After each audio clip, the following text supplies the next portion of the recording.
Chapter 1: A New Home. "I'd like to help my sisters," said John Dashwood. "My father asked me to do something for them, so I shall give them some money." "Oh, but your father was ill," Fanny, his wife, answered. "He didn't mean it. But I promised. They need my help." His father was dead now, and everything was changing in the family. John was the son of Mr. Dashwood's first wife. He had plenty of money from his mother, and Fanny was also quite rich. But Mr. Dashwood did not have much to give his next wife and their 3 daughters. "Well, perhaps we can give them a present," said Fanny. "A small present of money. That's a good idea." "You're right," said John. "No, not money. First, help them to find a new home, and then later send them some fruit or fish or meat. Why do they need money? They can live very cheaply." Of course, yes, that's what my father wanted. John decided happily. He was not a bad man, but he listened to his selfish wife too much. Mrs. Dashwood and her 3 daughters, Eleanor, Marianne, and Margaret, would soon have to leave their family home. This large house, called Norland Park, now belonged to John and Fanny. Mrs. Dashwood disliked Fanny and wanted to leave immediately, but Eleanor advised her not to. Eleanor was 19 and very sensible. She thought carefully about everything. Her mother wanted to move to another large house, but they had to find somewhere cheap. And so they stayed at Norland for a few more months, living like visitors in their old home. Fanny's brother, Edward, was also staying there. He was not handsome, but he was a pleasant, clever young man. He and Eleanor were often together and were soon good friends. Mrs. Dashwood noticed this. "In a few months," Mrs. Dashwood said to Marianne, "Eleanor and Edward will get married. Eleanor will be so happy." "But what shall we do without her?" Marianne asked. "We'll see her often. But you look sad, Marianne. Don't you like Edward?" A quiet, serious person like Edward was boring to Marianne. "Oh, he's a kind man, but he doesn't seem to feel strongly about books and music or Eleanor's beautiful pictures. I must have a different kind of man, but will I ever find one?" "My dear girl, you're only 16, Mrs. Dashwood replied. In fact, Eleanor did like Edward very much. But his sister, Fanny, did not like seeing them together. She and her mother, Mrs. Ferrars, wanted a rich wife for Edward, not a poor one like Eleanor. Fanny was rude to Mrs. Dashwood about this. "He is not free for any young lady, you know. My mother has special plans for him." Mrs. Dashwood could not wait to leave Norland. She was lucky. A letter arrived from Sir John Middleton, a relative from Devon, in the west of England. He wanted to offer her a house not far from his large house, Barton Park. It was a friendly letter, and they agreed to move there. The new house was cheap, and they could live there easily. Mrs. Dashwood still hoped for some money from John, but he did not give them anything. They sold their horses and carriage and only took 3 servants with them. "Dear, dear Norland," cried Marianne, "perhaps I shall never see you again. And oh, you beautiful trees, when shall I walk under your leaves again?" Chapter 2: An Invitation to Dinner. It was a long way to Devon, but it was a very pretty part of the country, with high hills, fine trees, and open farmland. Their new home had 2 sitting rooms and 4 bedrooms, and was quite comfortable. They put Marianne's piano in one of the sitting rooms and some of Eleanor's pictures on the walls.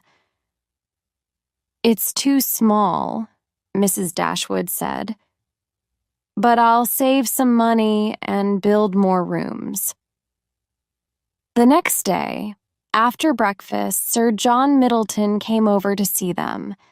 He was about 40 and seemed to be a naturally happy, friendly man. He invited them to dinner at Barton Park and later sent them some fruit and vegetables from the garden. Barton Park was a large, handsome house with plenty of servants about half a mile from their new home. Sir John nearly always had visitors there and often gave dances too. He liked people, and Lady Middleton liked to serve beautiful meals, but she was a cold woman who did not say much. At dinner, they met Mrs. Jennings, the mother of Lady Middleton. She was very different from her daughter, a large, happy woman who talked a lot and liked to laugh loudly. "Did you 2 girls leave your hearts at Norland?" she asked Eleanor and Marianne. Both Mrs. Jennings' daughters were married, and so she now wanted to marry off the rest of the world. "Oh, your faces are red," she laughed. The other visitor at Barton Park that evening was a quiet man of about 35. His name was Colonel Brandon, and he was a friend of Sir John's. He had a sensible face. He was not handsome, but he was a gentleman. After dinner, Marianne played the piano and sang, and he was the only person who really listened. Everybody enjoyed the music, but Sir John talked all the time, and Lady Middleton was only interested in her 4 noisy children. They came in after dinner, pulled her dress, and stopped the conversation. "Colonel Brandon is old," thought Marianne. "But he likes my music, he loves her," thought Mrs. Jennings. And soon she told everybody this. "What a stupid idea," Marianne said to her mother later. "How can he feel anything? He's 35 years old, an old man." "I'm only 40, Mrs. Dashwood laughed, "and I'm not ready to die yet." Well, perhaps he's not ready to die, but at his age, he can't know anything about love. He needs a nurse, not a wife. Chapter 3. The Handsome Stranger. The Dashwoods were now busy and happy in their new home. The girls often went out walking, and one day Marianne and Margaret decided to climb a high hill together near the house. It was a beautiful morning when they left, but soon black clouds built up in the sky and it started to rain very hard. They began to run fast down the hill. Margaret got to the bottom, but Marianne fell and could not get up again. A gentleman was walking near them with his dog. He saw the accident and immediately came to help them. "I've hurt my foot," Marianne said. "I can carry you," he replied, and picked her up from the ground. He carried her down the hill, through the garden, and into the house. Eleanor and her mother were very surprised to see this young man with Marianne in his arms, but he quickly explained everything. "Oh, thank you, Mrs. Dashwood said again and again. "Please sit down." "No, I'm too dirty and wet from the rain," he answered. "But can I come tomorrow? My name is Willoughby." He was a handsome young man, and Mrs. Dashwood encouraged him to visit them again, and Marianne quickly forgot about her bad foot. "Do you know this man Willoughby?" they asked Sir John the next day. "Willoughby? Is he here again? Yes, he's a good man. He rides a horse well and has a clever lit dog. Was the dog with him? But they were not interested in his dog. Who is he? Asked Eleanor. Does he live here? No. He has a relative here, an old lady. He has a very nice house not too far away, at Combe Magna in Somerset, and will be a good husband for somebody. Be careful, Eleanor. Marianne has Brandon already. She mustn't catch all the men. Perhaps Willoughby will be just right for you. My daughters do not try to catch men, Mrs. Dashwood said angrily. Last Christmas, Sir John continued, I invited him to one of my dances, and he danced from 8 in the evening until 4 in the morning. Did he? Asked Marianne. That's the kind of man that I like. And Willoughby liked the 3 Miss Dashwoods. He visited them the next day. The 2 older sisters were both pretty girls. Marianne was taller than Eleanor, and had a specially lovely face with a sweet smile and dark, bright eyes. She was shy at first. Then Willoughby saw the piano and talked about music, and Marianne could not stay silent. After this, he came to the house every day. Sir John also invited the girls to several dances at Barton Park, and Willoughby and Marianne danced together most of the time. It was a happy time for Marianne, and she did not try to keep her feelings a secret.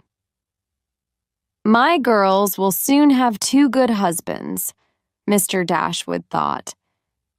Marianne forgot about Colonel Brandon, but he did not forget her. Eleanor liked him and was sorry for him, but what could she do? Can a quiet gentleman of 35 win against a handsome young one of 25? One day there was a plan to visit Whitwell, a fine house with some beautiful gardens. Some friends of Colonel Brandon lived there. Everybody planned to drive there in carriages from Barton Park. The Middletons, the Dashwoods, Colonel Brandon, Willoughby, and a few more friends, too. They all arrived at Barton early, and were looking forward to the day's adventure, but during breakfast, Colonel Brandon came in with a letter. He looked unhappy. I'm very sorry, he said, but I must go to London immediately to finish some important business. We can't go to Whitwell today. My friends are away, and the servants don't know you. You won't get in without me. This was an unpleasant surprise. Well, Lady Middleton said, you'll be back soon, and we'll go to Whitwell then, won't we? Perhaps I won't be able to return. I can't be sure. We can still go out in the carriages, Sir John said. It's a beautiful day. Willoughby said quietly to Marianne, some people don't like this kind of happy party, and Brandon is one of them. He and Marianne jumped into their carriage and drove away very fast. The others also drove off and did not see Marianne and Willoughby again until much later. There was a dinner and a small dance at Barton Park for everyone that evening. Mrs. Jennings sat next to Marianne, and Eleanor could hear their conversation. And so you had a secret adventure this morning, but I know all about it. Marianne turned red in the face. We went out in my carriage, Willoughby said quickly. Ah, but where to? To Allenham. Willoughby's old aunt lived in Allenham House, but she was away from home that day. To the house that will soon be yours, she laughed. Do you like it, Marianne? It's very big, isn't it? Marianne could not speak. Is this true? Eleanor asked her later. Yes, of course it's true. And why not? You and Willoughby went together to this empty house. Oh, Marianne, that wasn't right.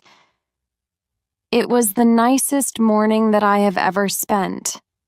What's wrong with that? If something is nice, it can still be wrong. Eleanor replied quietly. Mrs. Dashwood soon heard the news. They're engaged, she decided. He took her to see her new home. But Willoughby and Marianne did not tell them anything. Ask them, please, Mother, Eleanor said anxiously to Mrs. Dashwood. Are they really engaged, and why is it a secret? Ask her, repeated Mrs. Dashwood. No, I can't. I'm sure Marianne will tell me soon. Perhaps Willoughby's aunt doesn't like Marianne. Perhaps they must keep the engagement secret for a few months. I'm not sure. Maybe there is no engagement. But he loves her. You can see that. Yes, I can, but I don't understand. There's something strange about it all. A few days later, Mrs. Dashwood, Eleanor, and Margaret were coming home from a visit to Lady Middleton.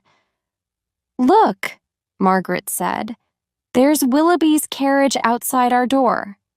The ladies went inside, and immediately Marianne came out of the sitting room and ran upstairs to her bedroom. She was crying. Willoughby was still standing in the sitting room. He looked very serious. Is Marianne ill? Mrs. Dashwood asked anxiously. No, I hope not. I'm sorry. I'm here to say goodbye. Goodbye? Are you going back to London? Yes, this morning. Well, you'll come back soon. Unhappily, that won't be possible. I only see my aunt once a year. But we can invite you. You're always welcome here. You're very kind, Willoughby said. But I must go now. He climbed into his carriage and drove away. Chapter 4. A Secret Engagement. Marianne was very unhappy, but she also enjoyed her sadness a little. She did not sleep, eat, or speak much. She cried a lot. She liked to walk round the park and think of Willoughby. She sang the songs that they sang together when he was there. She read again the books that they both enjoyed. One day, the three sisters were out walking along the road to Barton. A man on a horse was riding towards them. It's Willoughby! Marianne shouted. She started to run towards him. No, called Eleanor. It's somebody different. Oh, it was Edward Ferrars. He was on his way to visit them, but he seemed uncomfortable with them. Have you just arrived? Marianne asked him. No, I came 2 weeks ago, he answered. 2 weeks ago? Why didn't he come to see Eleanor then? Did you visit Norland? Eleanor asked. And why were Edward and Eleanor so cold together? Marianne asked herself. They were not like real lovers, not like her and Willoughby. Yes, about a month ago. How did it look? Marianne asked him. Oh, as it always looks in autumn, plenty of dead leaves everywhere. Those beautiful leaves, Marianne said. Oh, I would love to see them again. Nobody there enjoys them. Not everyone likes dead leaves, said Eleanor. Well then, Edward, do you like the beautiful hills here? Asked Marianne. Yes, but the roads at the bottom will get very dirty in winter. How strange, Marianne thought, and so did Eleanor. What was wrong? She was unhappy about Edward's coldness, but she did not want to show her feelings. Edward stayed at their house for a week, and was more friendly by the end of it. But there was still something different about him.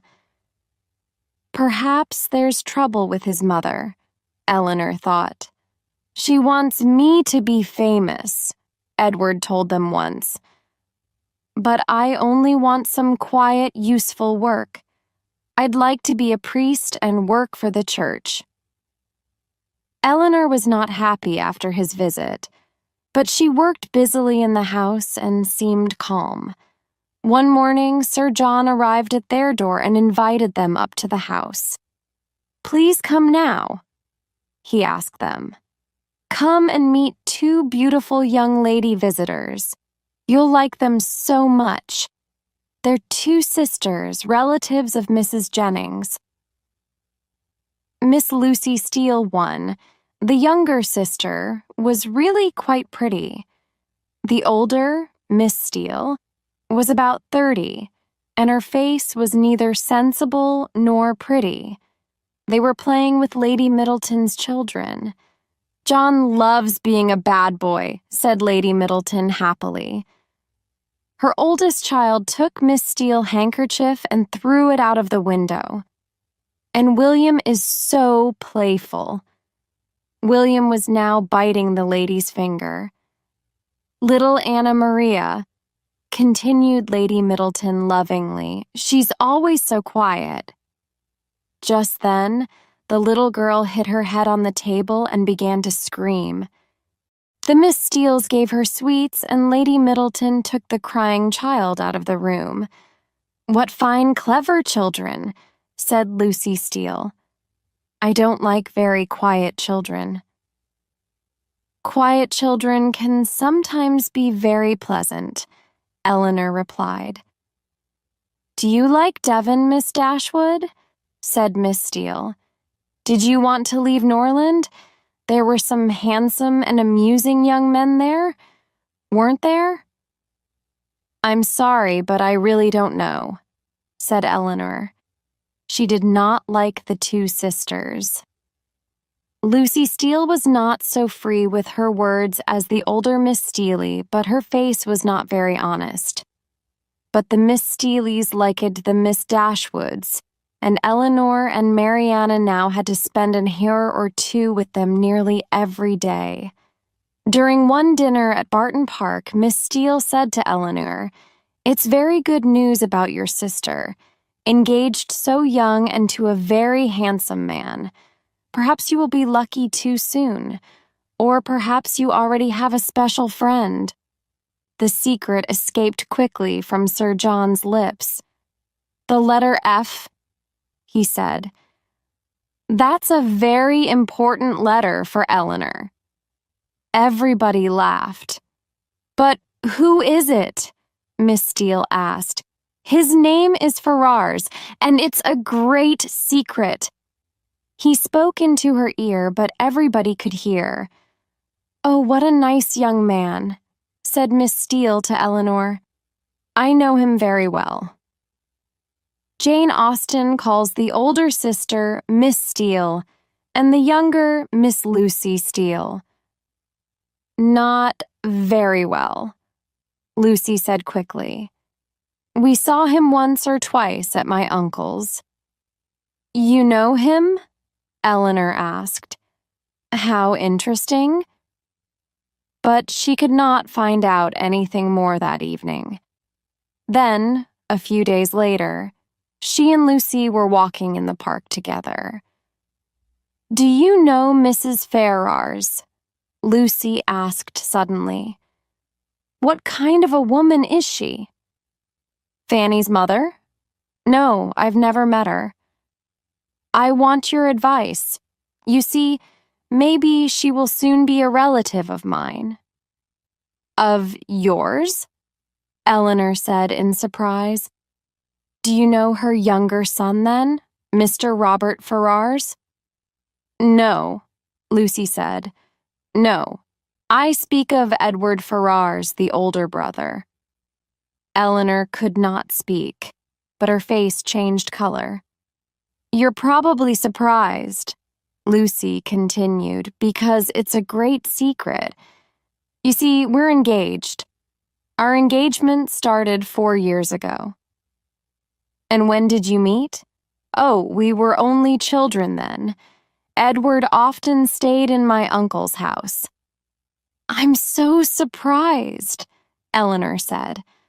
Are we talking about the same Mr. Edward Ferrars? Here, look. Lucy took a small picture from her pocket. It was Edward's face. You will keep my secret, won't you? Said Lucy. Only you can advise me. I love him so much, but his mother is a difficult woman. I'm not rich enough for her. Edward and I are so unhappy. We can't meet often, and we can only write letters about twice a year. What can we do? I'm sorry, Eleanor said, but how can I help you? His mother won't give him any money. He was very unhappy on his last visit to Barton, wasn't he? Didn't you notice? Yes, we did. Eleanor, you seem cold. Have I said something wrong? It's very difficult for you both, and I'm sorry for you. Eleanor tried to speak calmly. Must we break our engagement? Tell me, Eleanor. Must we wait for years like this? You have waited 4 years already. If Edward gets some money, we will be happy, I know it. Can you ask your brother? Would he give Edward the job of priest in the church at Norland? Eleanor felt sorry for Edward. Did he really love this young woman? Mr. Ferrars is my friend, she said, and I want to help him, but my brother won't listen to me. Will you be in London this winter, Miss Dashwood? Lucy asked. No, we can't possibly go, Eleanor replied.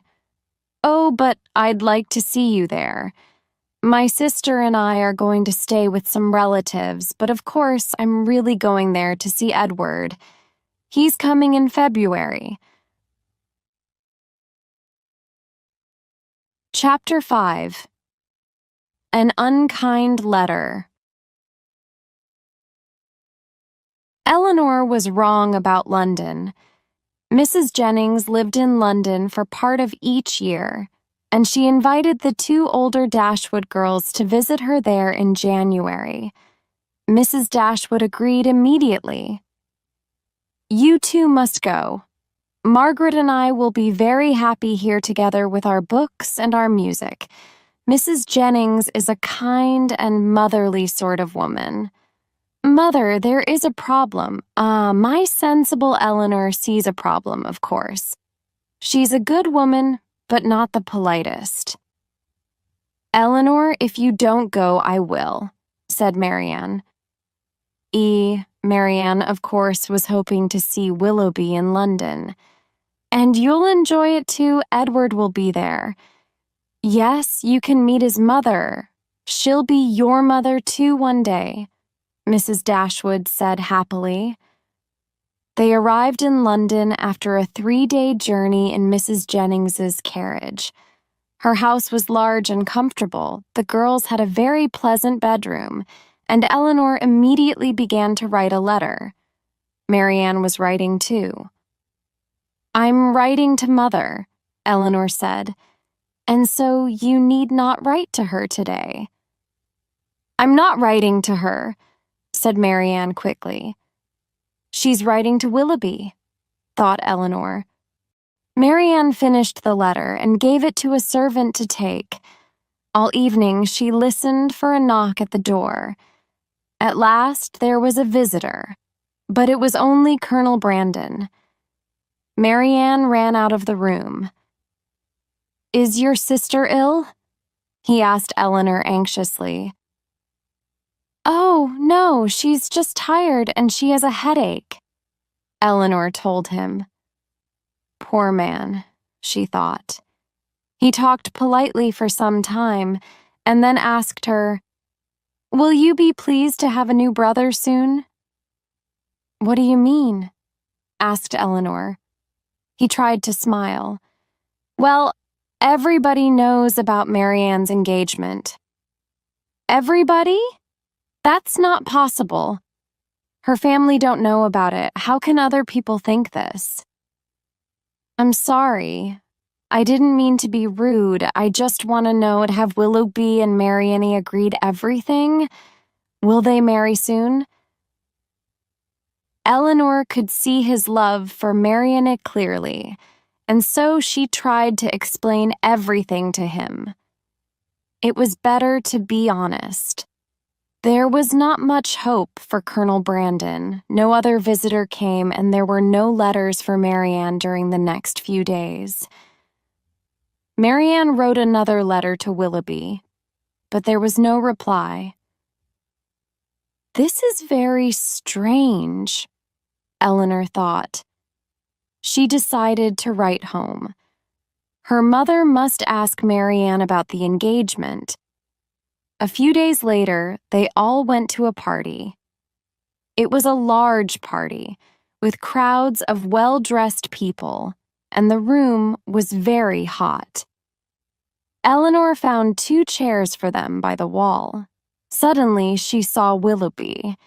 He was standing near them, talking to a young lady. Marianne saw him too. Light came into her face, and she jumped up. Eleanor pulled her down again. Sit down. Be calm, she ordered. Why doesn't he come and speak to me? Marianne asked. Perhaps he hasn't seen you yet. Then Willoughby turned round and looked at them. He held out his hand, but to Eleanor, not Marianne. Willoughby, what does this mean? Marianne asked.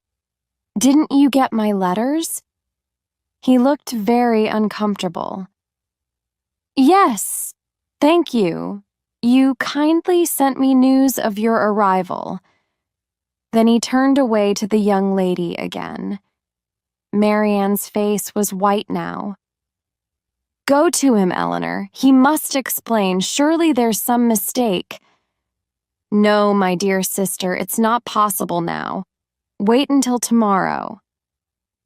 But the next morning early, Marianne was up and writing a letter. She was crying hard.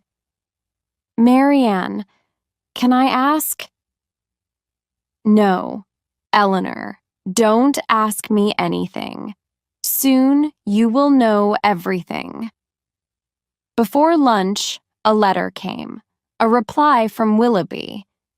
Marianne took it to her room and Eleanor followed. Her sister was lying on the bed, almost screaming in pain. Eleanor took the letter and read it. I am sorry, but you must understand. I am engaged and will soon get married. I do not want to hurt your feelings, but you have perhaps made a mistake. I did not mean to encourage you. My feelings for you were never those of a lover. Oh, this is unkind, Eleanor said.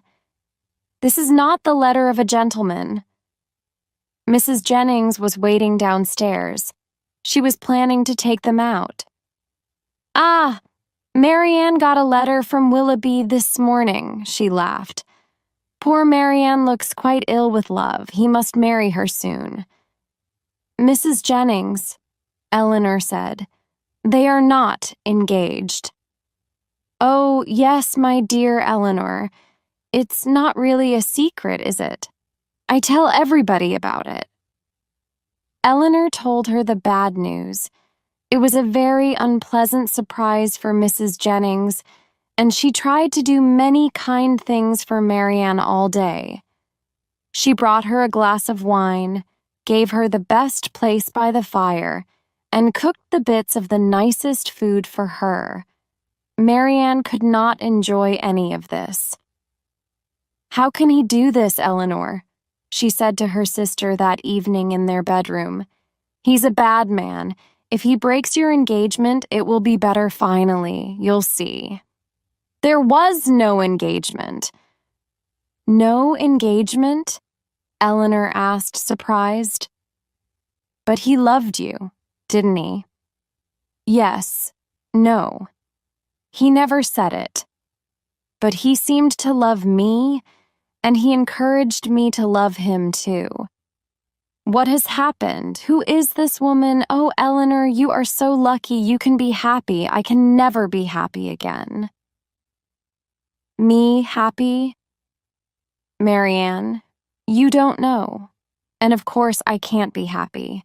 Not when you are in so much pain. The next morning, Mrs. Jennings brought them news about Willoughby's young lady. She is a Miss Grey and very rich, and so he's broken his promise just for money. Well, there was no real engagement between Willoughby and Marianne. No, don't try to explain it. He's not a gentleman, but there's one good thing. Colonel Brandon can have her now. He'll be a very good husband. And he has a fine house at Delaford in Dorset with fruit trees in the garden. I'll encourage him at once. She'll soon forget about Willoughby. Colonel Brandon came to the house often and was a good friend both to Eleanor and Marianne. Marianne did not show any interest in him, but she was not unkind to him. She felt only her terrible pain. Soon Willoughby got married, and the news only made it worse. She wanted to leave London, but her mother didn't advise it. There was more to do in the city, Mrs. Dashwood wrote in her letter, and their brother, John Dashwood, was coming to town soon. They must see him. The Middletons were also in town. I shall never speak to Willoughby again, Sir John said. Lady Middleton was polite but a little cold, which was not unusual. In fact, Eleanor found this easier. Too many people were anxious about Marianne and talked about her all the time. And then the Miss Steeles arrived in London. You are in London, then? Lucy said to Eleanor. I thought so. Eleanor understood her meaning very well, but said nothing. Chapter 6. A Family Disagreement. Soon after this, their brother, Mr. John Dashwood, came to see them at Mrs. Jennings's house. Colonel Brandon was there too that morning. And so you're all happy in your new little home at Barton. Edward told us all about it. I must meet the Middletons. Will you take me to meet them, Eleanor? Eleanor agreed. It was a fine day, and they could walk the short way to the Middletons' house. Colonel Brandon seems to be a good sort of man. A gentleman. Does he have money? Yes, and a large house? Wonderful. He'll be a good husband for you, Eleanor. For me? Eleanor asked in surprise. Oh, yes. I watched him. He looked at you a lot. No, Eleanor said. He doesn't want to marry me. You're wrong, Eleanor, wrong. You must try. You haven't got much money, it's true, but he'll have you, I'm sure. We'll all be very happy for you. Perhaps my sister and Fanny's brother will both marry at the same time. What do you mean? Eleanor asked quickly. Is Edward going to marry someone? We think so, yes, very soon. His mother has found the right young lady for him. Her name is Miss Morton, and she is very rich, and money is so useful. Everything is very expensive now. We need more money for Norland. Yes, John, but you're not poor. Well, we're not rich. We're making a new flower garden. And of course, we had to buy more furniture. Your mother took so much with her. Now, what is the matter with Marianne? She doesn't look well. She must be careful if she wants to find a husband. Lady Middleton and Mrs. John Dashwood were soon the best of friends. They were both selfish women. The Dashwoods invited the Middletons to dinner with Eleanor, Marianne, Mrs. Jennings, the Miss Steeles, and Colonel Brandon. They invited Mrs. Ferrars, too. Oh, Eleanor, I'm so anxious. Only you can understand this. I shall soon meet my new mother," Lucy Steele said, entering the Dashwoods' house. "Not yours, but Miss Morton's, perhaps," Eleanor thought. Edward was not there. She was pleased. He was in London already, but could not come that evening. Mrs. Ferrars was a little thin woman with a serious and quite unpleasant face. She did not say much, but looked at Eleanor with dislike. There were many servants, and the dinner was an expensive one. Later, in the sitting room, John Dashwood showed one of Eleanor's pictures to Colonel Brandon. "How well Eleanor paints," he said. The colonel agreed. "Yes," said Fanny. "Look, Mother. Have you seen Miss Dashwood's picture?" "Very pretty," Mrs. Ferrars said coldly, and did not look at it. "It is a little like one of Miss Morton's pictures, isn't it?" Fanny continued. "She paints beautifully," Mrs. Ferrars said, more warmly now. "Miss Morton does everything well." Marianne didn't like this. "Well, and who is this Miss Morton? And what does she matter? Eleanor is here. We are talking about her, not Miss Morton." Mrs. Ferrars and Fanny were both very angry. But Colonel Brandon looked lovingly at Marianne. She put her arm round her sister and said quietly, "Dear, dear Eleanor, don't be unhappy," and then she began to cry. "Ah, poor girl," Mrs. Jennings said. "Poor Marianne," her brother said to Colonel Brandon. "She was quite beautiful a few months ago, but now it's all gone." Lucy Steele was very excited. She came to see Eleanor the next morning. "I'm so happy," she said. "Mrs. Ferrars was so kind to me. Did you notice? Everything will be all right. I know it will." Marianne still didn't know anything about Edward's and Lucy's engagement. "I must tell her soon," Eleanor thought. The time for this came very quickly. One morning, Mrs. Jennings hurried back into the house after her shopping. "Have you heard the news?" she asked Eleanor. "Oh, it's so strange. Edward Ferrars and Lucy Steele are secretly engaged, and now Mrs. Ferrars has heard about it.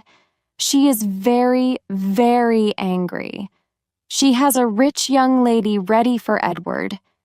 Your sister Fanny shouted at Lucy, Lucy cried, and Mrs. Ferrars has sent Edward out of the house. She is not going to give him any money. She's going to give it all to Robert."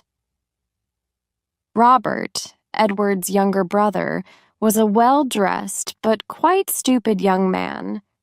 "Lucy isn't rich, but she's my relative and a nice young lady," Mrs. Jennings continued. "Why can't they marry? Well, Edward is keeping his promise.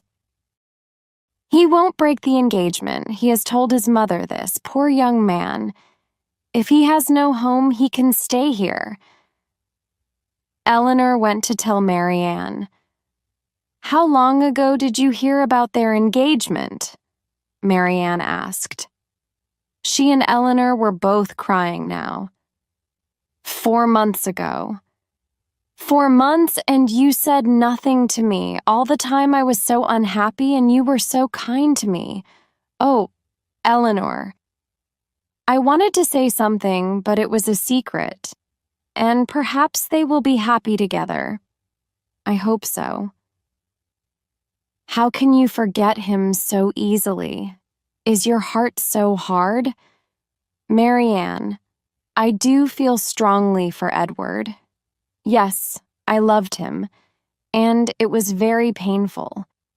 Fanny, Lucy, and Mrs. Ferrars have all hurt me too. But I couldn't say anything. I had to try to be calm and to help you, too. Please, Marianne, say nothing and be polite to Lucy and Edward. Marianne kissed her sister warmly and promised. Chapter 7.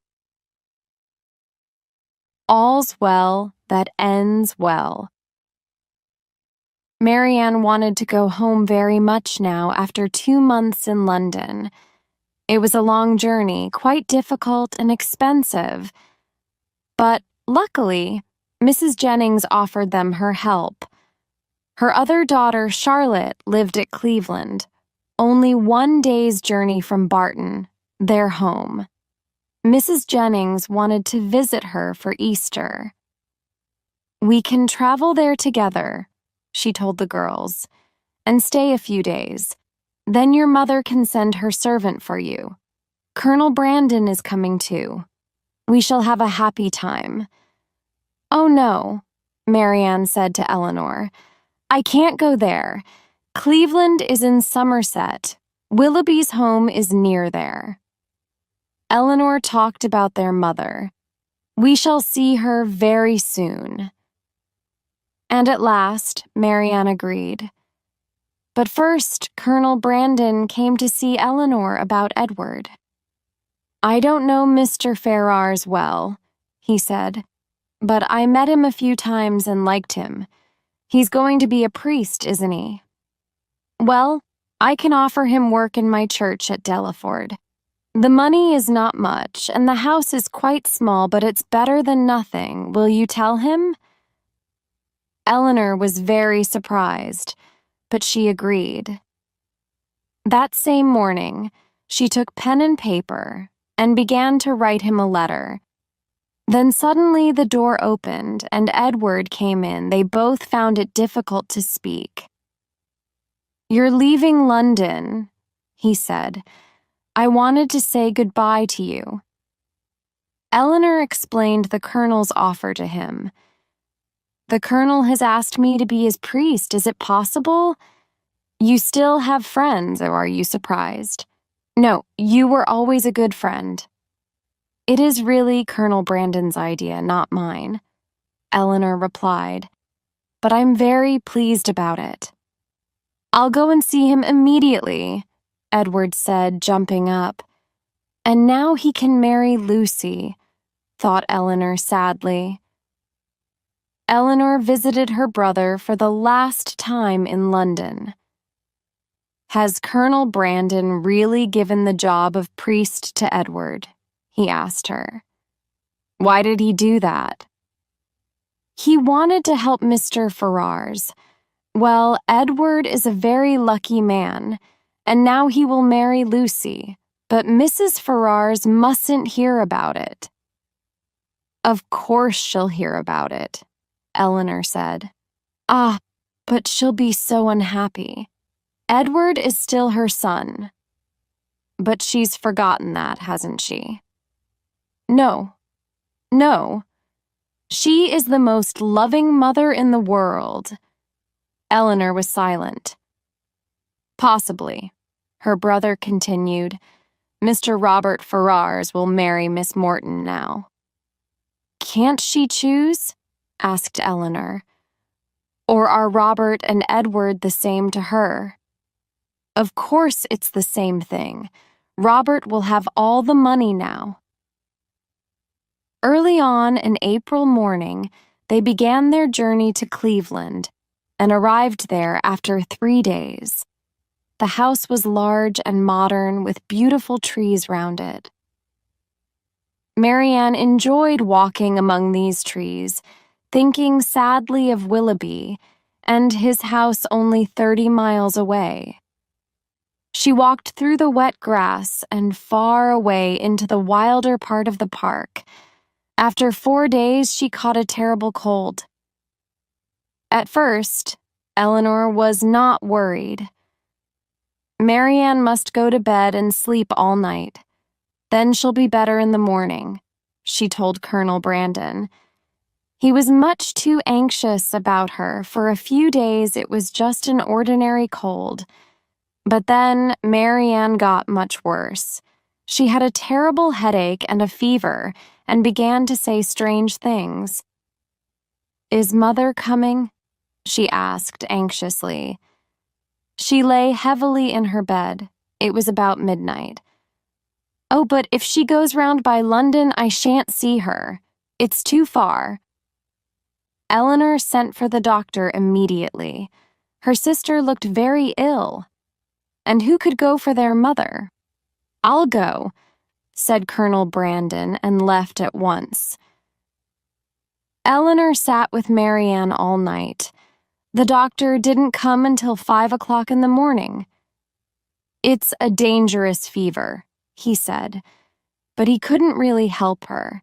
Everyone was very frightened now. "She's a beautiful young girl," Mrs. Jennings cried, "when she can't die so young." Eleanor tried to stay calm, but it was too much for her. The doctor came again. "No, she's not better," he said. Marianne was unnaturally quiet now and sleeping heavily. "Perhaps I can still help her. I'll give her some different pills." By about midday, Marianne was a little stronger and the fever not so bad. By 4 o'clock, she was much better. "She's out of danger now," said the doctor, and Marianne began to sleep more comfortably. Eleanor ate some tea with Mrs. Jennings, their first meal of the day. Then Mrs. Jennings went up to bed. They were both very tired, but Eleanor wanted to wait for her mother. She heard a carriage outside, but it was only 8 o'clock. Her mother and Colonel Brandon could not possibly arrive until 10. Who was it? The door opened and Willoughby walked in. "I must talk to you, Miss Dashwood." "And I must not talk with you, Mr. Willoughby." "Please, it's very important. I've come all the way from London today." "Today?" said Eleanor, surprised. "Well then, sit down and tell me your business at once, but please be quick." "How is your sister? Is the fever really better now? Your servant told me. Is it true?" "Yes, we hope it is." "And now, Miss Dashwood, am I a bad man or a stupid man?" "Bad. That's what you think, isn't it? But no, I'm not really bad, only stupid. And I'm very sorry. I want to tell you everything." He told her his story. He didn't mean to love Marianne. She was a pretty girl, and he amused himself with her at first. Then he started to love her seriously. He planned to marry her, but his old aunt, who lived near Barton, heard something terrible about him. He once took a young woman away from her husband and then left her when she was having his baby. "If this is true, Allenham House will never be yours," she told Willoughby. It was true. He had very little money and was waiting for his aunt's house to be his. "I have always spent a lot of money," he told Eleanor now. "It's not good, I know. My happiest hours were with your sister, and I loved her, but I couldn't live without money. And so I decided to forget her and to marry Miss Grey. My heart was hard then. Then, of course, I saw you in London, and that was terrible." Marianne's sweet face. "Did you see the letter?" "The letter that you wrote to her?" "Yes." "My wife wrote it. She found Marianne's letters and was very angry. I held the pen, but they were all her words." "This is wrong," Eleanor said. "Don't talk about your wife like that. You chose her. You chose all this. My wife didn't love me then, and she doesn't love me now.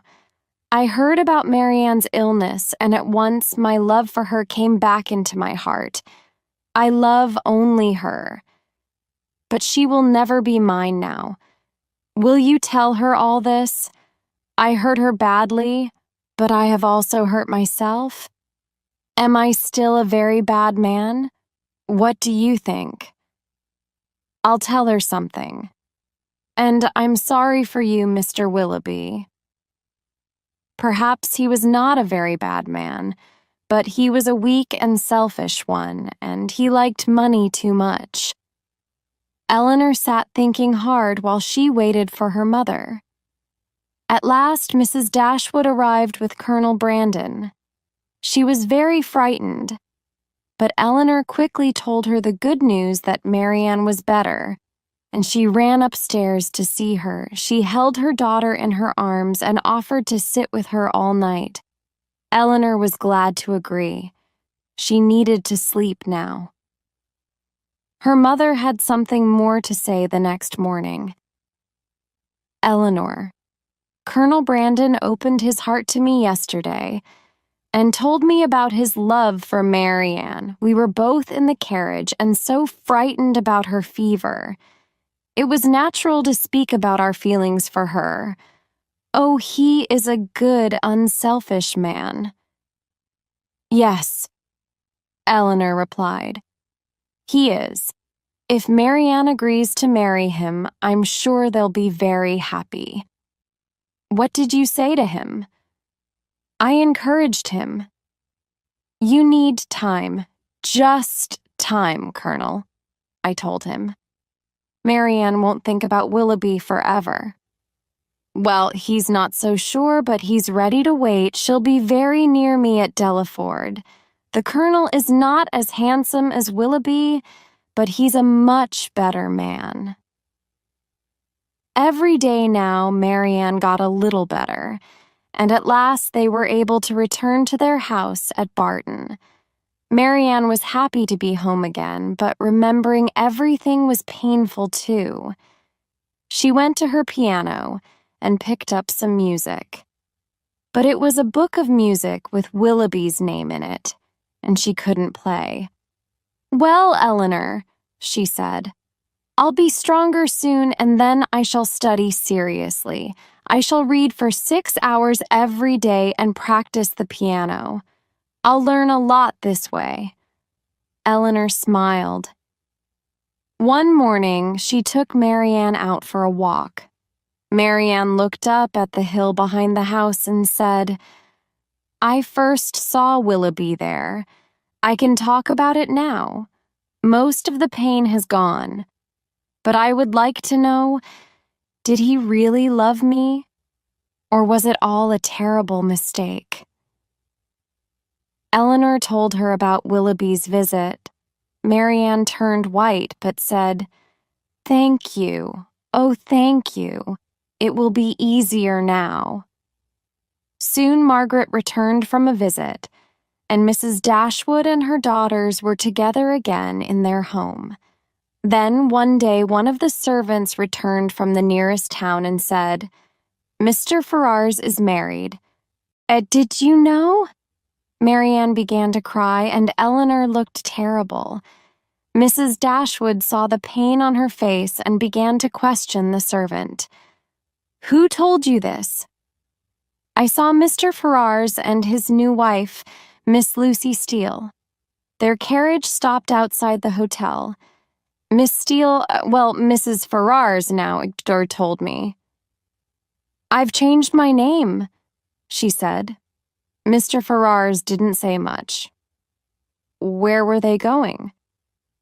They came from London and they were traveling west. They're probably going to visit Lucy's uncle, said Eleanor quietly. She looked very well, the servant continued, and very happy too. She's a handsome young woman. Eleanor had no hope now. Before this day, there was always just a little hope. But now Edward was married, and so quickly too. He wasn't a priest yet. And then, through the window, they saw a man on a horse. Was it the Colonel? He was coming to visit them very soon. But no. It was Edward. Everyone saw and waited silently. I will be calm, Eleanor told herself. Edward looked white and anxious, too, but Mrs. Dashwood gave him her hand. "We hope you will be very happy," she said. Eleanor began to talk about the weather. Then she had nothing more to say, so Mrs. Dashwood spoke again. "Is Mrs. Ferrars well? Is she with her uncle now?" "She's well, thank you. But with her uncle?" He looked surprised. "No, my mother is in London." "My mother is talking about Mrs. Edward Ferrars," said Eleanor. "Perhaps," Edward said, "perhaps you mean Mrs. Robert Ferrars?" "Mrs. Robert Ferrars," Marianne and her mother said together, but Eleanor could not speak. "Yes, my brother and Miss Lucy Steele are married now. Perhaps you haven't heard." Eleanor jumped to her feet and ran out of the room. 3 hours later, she and Edward were engaged, and he was the happiest man in the world. He told her all about his engagement to Lucy. "I was staying with her uncle some years ago," he said, "and I had nothing to do. I wanted to study, but I couldn't go to university for another year, and so I thought only about Lucy and her pretty face. We were much too young for an engagement, but I had to keep my promise." "But how did Lucy and Robert get married?" Eleanor asked. "Robert went to talk to Lucy. You can't marry Edward," he told her. "It's very bad for the family." He went to see her 2 or 3 times more, and you can guess the rest. He was pleased to take her from me, and I didn't have enough money for her. My mother is very angry with them, but Robert is still her favorite, and she'll give him something. Edward agreed to stay at their house for a week, and he and Eleanor had some very happy days together. They talked about everything. "But Edward," she said, "you were engaged to Lucy, and you spent a lot of time with me. Wasn't that wrong?" "At first, you were just a friend, but then I began to realize my feelings for you. Yes, it was dangerous. I had to leave, but I couldn't leave you at once," he said. Colonel Brandon arrived, and the 2 men were soon good friends. Edward would be the priest for the colonel's village soon, but money was still a problem for him and Eleanor. They did not need a lot, but they did need enough to live on. Then John Dashwood wrote to her, "Mrs. Ferrars wants to see Edward again. She is ready to forgive him." "Yes, but she doesn't know about our engagement," Edward said. Finally, he went to visit his mother. She was very glad to see him. Eleanor was not as good as Miss Morton, but at last she agreed to his new engagement. She gave them enough money so that they could marry comfortably. After the wedding, John Dashwood visited the happy pair in their new home. "Well, dear sister," he said, "you are lucky, it's true, but I would prefer to have Colonel Brandon for my brother. He has a much better house. Perhaps Marianne, he doesn't love her yet, but maybe he will soon. You must encourage her, Eleanor. Yes, you must encourage them both." Marianne was a very unusual girl. She loved a man when she was old enough to love him deeply. But she finally forgot him and married another. She was 19 then, and her new husband, Colonel Brandon, you will remember, was already an old man. But they were very happy together, and Marianne soon loved him with all her heart. Mrs. Dashwood continued to live at Barton, but went to see her 2 daughters very often. They were, of course, living near their mother, Marianne in Delaford Park and Eleanor in the priest's house in the village, And Mrs. Dashwood wasn't unhappy at home. Margaret was old enough to go to dances now, and her mother could think about a husband for her, too.